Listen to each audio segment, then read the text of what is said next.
Vous savez, le Mali, comme les autres pays en développement, les PMA, on les appelle, donc sont confrontés à ces problématiques majeures d'accès au financement, surtout pour les femmes, qui sont les couches les plus vulnérables de la société. La première raison, c'est notamment l'analphabétisme. Donc il y a la méconnaissance des droits et des opportunités de financement également.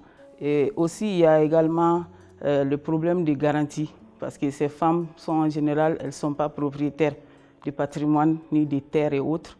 Et également, il y a des pesanteurs culturelles et sociologiques et religieuses souvent. Il y a des parties au niveau local où les prêts sont interdits, avec les taux de garantie, les taux d'intérêt sont prohibés, etc. Depuis 2019, UNCDF, en accord avec les autres agences, le PNUD de ONU Femmes, ont développé une approche qui s'appelle ILD, qui c'est un programme de financement de l'autonomisation économique des femmes au niveau local, dans la région de Mopti.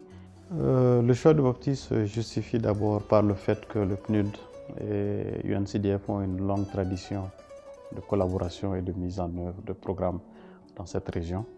Donc il y a un certain nombre d'acquis qu'il faut préserver, mais aussi qu'il faut consolider. Aussi, ça se justifie aussi par le contexte que la région de Mopti a connu ces dernières années, contexte marqué par une crise sécuritaire ou avec une recrudescence des conflits communautaires et aggravant ainsi la vulnérabilité des populations, notamment des femmes, vulnérabilité qui avait été déjà entamée par plusieurs facteurs, notamment les effets néfastes des changements climatiques. Donc toutes ces raisons justifient en tout cas le choix de Mopti pour la mise en œuvre de ce programme. Oui, on a particulièrement apprécié la synergie d'action, d'autant plus que les trois agences qui à l'origine sont même à la base du concept AILD ont travaillé de commun accord et puis main dans la main. Chaque agence donc, a apporté sa contribution et notamment en mettant en avant sa valeur ajoutée. Le PNUD par rapport à tous les aspects de résilience, en tout cas d'appui à la résilience des communautés vulnérables et notamment des femmes. ONU Femmes par rapport à la prise en charge et à la promotion du genre. Et UNCDF par rapport à la mise en place d'instruments innovants de financement du secteur privé, donc à l'endroit des femmes. À cet effet, on a mis en place des subventions et des prêts pour aider ces groupes de femmes et de PME à avoir un accès au financement pour développer leurs activités économiques porteurs. Une ligne de crédit de $300 000 a été mise en place. Et pour garantir ces financements, UNCDF a préféré un taux assez réduit de 5% et que ce taux permet aux femmes d'avoir des financements entre $30 000 et $40 000. Cette ligne de crédit est au niveau de la BDM.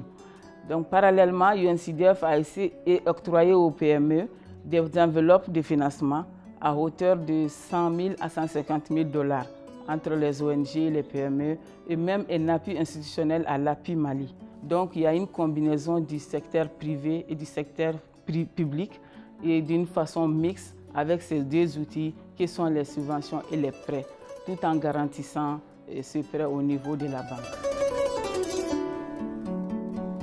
Dans le cadre de ce projet, nous avions comme objectif la formalisation de 400 entreprises féminines. En termes d'impact, là aussi, nous avions un objectif de 400 et nous sommes là aussi vraiment fiers d'annoncer qu'au bout du processus, c'est plus de 700 femmes qui auront été impactées, 703 femmes exactement.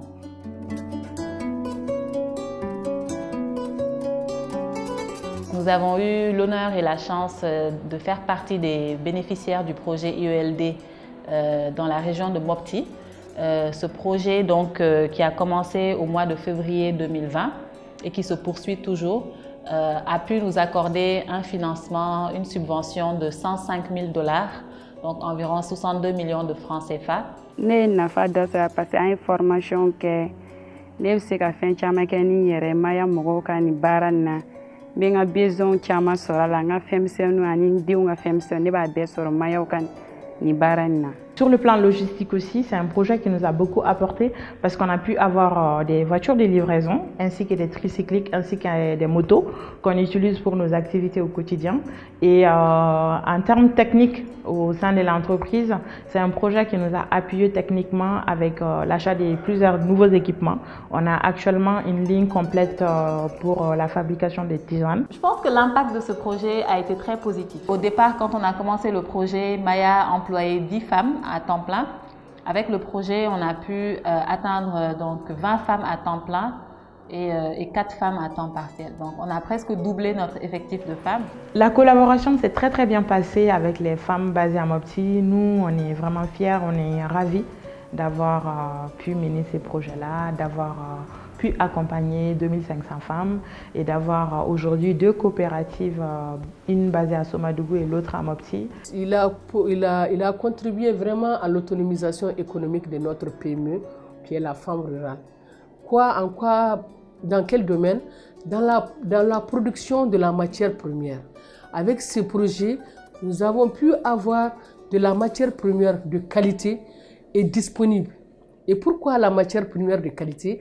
Parce que le projet a formé les femmes dans la production de leurs différents produits qui sont notre matière première ici à l'unité, c'est-à-dire le poisson. Ça a été fructueux la collaboration et surtout ça a été une collaboration gagnant-gagnant. Elles gagnent, je gagne. Elles savent suivre des formations en ligne, elles savent vendre avec les groupes sur les Facebook, sur les réseaux sociaux, elles peuvent vendre leurs produits. Et surtout, elles maîtrisent l'hygiène qualité aujourd'hui, à tous les niveaux, au niveau corporel comme au niveau de leur production.